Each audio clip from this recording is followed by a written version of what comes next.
everybody. I'm Bob Marone from Westchester Talk Radio. Welcome once again to our sessions with Hightower Westchester. We're here with Roman Ciosek, Managing Director and Partner at Hightower Westchester. From our previous broadcasts, we know you and your team have a broad client base and one of the focal areas in working with business owners. Being a business owner for years, Roman, being one yourself, what are the things business owners are doing in order for their businesses to be successful? Hey, Bob, thanks again for doing this. And it's nice to see you as always. So, always good to see you. Thank you. So as we're approaching year end, I think it's an important start to look back at the business plan to make sure the business is on track to meet its overall goals and objectives. As you know, we work with various business owners to make sure their personal and business goals are aligned, to make sure that their personal and business goals are actually met. With that said, working with various businesses, we do have great insight into things that are timely in their overall environment. So what we thought we would do today is just to give you some thoughts around 5 different topics or things that business owners are doing to make sure that their overall business is on track. I think the first thing and probably the most important for many of the businesses is about top line revenue. And as revenue is certainly an exciting figure to look at, it's in a small business, but it's important to remember that it's meaningless without profits. The focus should be always on the bottom line, and it's actually the money that you put into your pocket from a business owner standpoint. Companies need to focus in on bringing sales and managing their expenses to have a bottom line, a positive bottom line that is, and creating that level of balance is an essential part for long-term success of a business.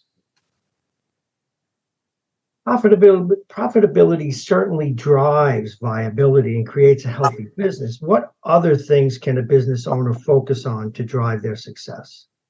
Yeah, and like I think it all kind of coincides with the important part is growth, and this is something where many businesses spend a lot of time on making sure you have the right drivers in your business to keep growing, and it's understanding what the leading indicators and drivers of your overall business are constantly.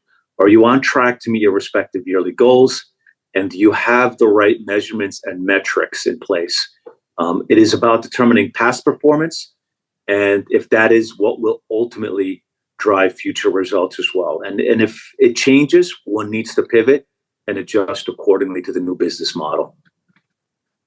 Growth for a business owner can have various meanings, Roman. Can you be a bit more specific on how an owner should look at this? Sure. So for us, we look at growth in 2 different ways. The first way is about organic growth. And like many businesses, bringing in business overall defines new customers, right? You always have to be growing and bringing in new customers or services. The second part is about inorganic growth, right? As a business owner, it's about having the ability to look beyond as to what the business is now. And in the organic part is ultimately you want to grow. And in certain instances, you may grow by acquiring other firms, or you may grow by merging with other firms as well to create economies of scale, margins. So growing a business is having the vision to assess the environment for all and every single opportunity that's in the current marketplace. Now, growth on all levels for a business is an important part. As they say, if a business is not growing, it's dying. Give us some other things that you hear from CEOs and small business owners. Yeah, and I think the current environment is a bit of a challenging. The one that we hear a lot around is human capital. And as many of us know, the challenge the business owner faces is bringing the right people for the right skilled role as far as what they're looking to hire. With current levels of unemployment of around 3.5% and wages increasing based on inflationary pressure, it's that much more difficult and important to make sure you are hiring the right people. Productivity and performance are an important metric for many businesses, including our practice as well, which is something we focus in on. And gross profits are directly related to people's performance. So employees always will be the most important asset to the overall business. it's not only important to hire, but also to reduce the amount of turnover within a business model. Because to find, hire, and train in a new team can be extremely difficult. Making sure finding the right people and help minimize some of these expenses is a must. So as work from home is becoming really here to stay, it's important to make sure that the balance is achieved by all. I mean, I'll kind of make a one point of reference that, we had an accounting firm that we deal with, and they were looking to hire new accountants and people to help within their practice. And what's occurred is that the people they were looking, that all of them wanted to have some form of work from home and to be part of that conversation. So this particular account had to pivot and hire this particular person. And not only did they adopt this person to have a work from home, but they also changed the whole team structure. Now the entire practice has some flexibility behind it. So again, it's changing circumstances. So it's being aware of that and making sure that you're capitalizing on some of those opportunities. How about marketing, Roman? This is an area that is changing very quickly as the internet seems to be the conduit to new businesses. And sometimes it feels like marketing comes before the products. Yeah, marketing is becoming that much more important in this particular time. The first step in any successful business venture is understanding your market, your customers, and also your overall competition. Knowing who you are serving is a key to providing the right products or services and understanding what other companies are doing to stay overly competitive within that landscape. It would help if you also look at the time to research customers, trends, so that you can anticipate changes and demand and really adjust accordingly. I think to your point, Bob, the internet is certainly has become and will be a viable source for many businesses. The one thing, like an individual having an identity on the internet, make sure your identity on your website coincides with your overall practice. What we've seen is that there are disconnects between what the firm is and what portrays it on its overall website.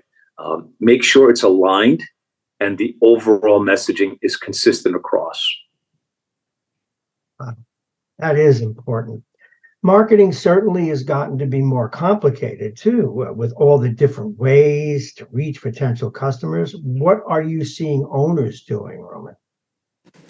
Yeah, I mean, the one thing with owners is, what we're seeing is that owners tend to run all aspects of their business, right? From marketing to growing the business. What we found is that many business owners, particularly now as it becomes a lot more complex, is it's becoming more detrimental for them to be the key person running the marketing piece. And, like us, it's having a designated person internally, externally, to help them develop strategies to reach your target audience across all different channels. So it's an important part because it could be a full-time job just maintaining and getting the right sort of wording and messaging across all of the different channels within the internet. Wow, it overwhelms me sometimes, the amount of marketing and social media that gets done. What is the last thing that you would advise a business owner to do to be successful? So the last part is really planning, and I think this kind of goes back to every and all businesses, making sure you plan. The owner that puts together a business plan or roadmap ahead of the game is an important part, and that's something that the business owner has to keep thinking about constantly. Within that plan, there should always be an exit strategy. I always tell a business owner, when you start a business, always look at the business with the end in mind. This will allow for longer term planning and thinking about the business and not getting caught up with the daily grind. If you're not looking 5 to 10 years ahead, you are behind the competition. How common is it that someone doesn't have an exit strategy? Yeah, it's very common. Many business owners, they get so caught up in the business for the time being, they don't think about legacy in the next phase of their overall business. There's a significant amount of businesses that fail every year, as we know. And if a business owner does not have a legacy plan, then ultimately that business will fail. Whether it dies on its own, whether the competition takes potentially business from it, but it's looking beyond that longer term time frame. The big issue that we see is many business owners have a significant amount of their wealth tied to the business. And if you have 70 and 80% of your net worth tied to your business, if a business fails, then your overall personal financial plan will fail. Any final thoughts, my friend? Every business, like an individual, has its own identity, right? And I think it's looking at these 5 general themes or ideas. I mean, look, there are broader topics in nature that one should consider, but these are just some commonality things that we feel are timely and relevant. The one constant, as we all know, is change, and aligning oneself with the right people is certainly a must. Be that internally with the overall team or externally with the accountants or attorneys, one should always invest in their business for success for long term. Well, once again, you've hit it out of the park. Thank you very, very much. We've been talking with Roman Ciosek, Managing Director and Partner at Hightower Westchester. Thank you. That's a lot of great information, and we'll talk to you again soon. Thank you, Bob, as always. HighTower Westchester is a group of investment professionals registered with HighTower Securities, LLC, member FINRA and SIPC, and with HighTower Advisors, LLC, a registered investment advisor with the SEC. Securities are offered through HighTower Securities, LLC. Advisory services are offered through HighTower Advisors, LLC. This is not an offer to buy or sell securities. No investment process is free of risk, and there is no guarantee that the investment process or the investment opportunities referenced herein will be profitable. Past performance is not indicative of current or future performance and is not a guarantee. The investment opportunities referenced herein may not be suitable for all investors. All data and information referenced herein are from sources believed to be reliable. Any opinions, news, research, analyses, prices, or other information contained in this research is provided as a general market commentary. It does not constitute investment advice. HighTower Westchester and HighTower shall not in any way be liable for claims and make no expressed or implied representations or warranties as to the accuracy or completeness of the data and other information, or for statements or errors contained in or omissions from the obtained data and information referenced herein. The data and information are provided as of the date referenced. Such data and information are subject to change without notice. This podcast was created for informational purposes only. The opinions expressed are solely those of HighTower Westchester and do not represent those of HighTower Advisors, LLC, or any of its affiliates. HighTower Advisors do not provide tax or legal advice. This material was not intended or written to be used or presented to any entity as tax advice or tax information. Tax laws vary based on the client's individual circumstances and can change at any time without notice. Clients are urged to consult their tax or legal advisor before establishing a retirement plan.